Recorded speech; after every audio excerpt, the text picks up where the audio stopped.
श्रमिक रिक्षा संघटनेतर्फे या ठिकाणी बेमुदत उपोषण करण्यात येत आहे। त्याचे कारण असे की हात रिक्षाधारकांना ई रिक्षा देऊन पुनर्वसन करण्याचे असे सुप्रीम कोर्टाचे आदेश असताना सुद्धा आजपर्यंत प्रशासनाकडून कोणते असे ठोस काही उत्तर मिळाले नाही। आज या ठिकाणी कमी 1.5 वर्ष होऊन गेले।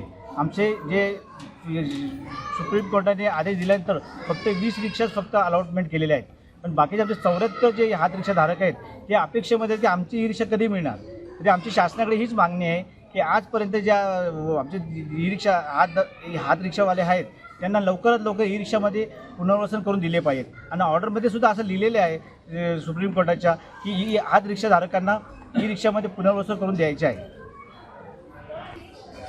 सुप्रीम कोर्टाने अंतिम निर्णय देण्याकरिता संनियंत्रित समितीला सांगितले आहे की तुम्ही निर्णय घ्या, परंतु संनियंत्रित समिती या विषयामध्ये अजून पण काही निर्णय घेत नाही। तरी पुन्हा आमचा हा संनियंत्रित समिती आक्षेप आहे की तुम्ही असे का करता म्हणून आमच्यावरती अन्याय होत आहे, आमच्या हात रिक्षावाल्यांवरती अन्याय होत आहे। हा अन्याय न होता लवकर आमच्या 74 हात रिक्षावाल्यांना ई रिक्षामध्ये पुनर्वसन करून द्यावे।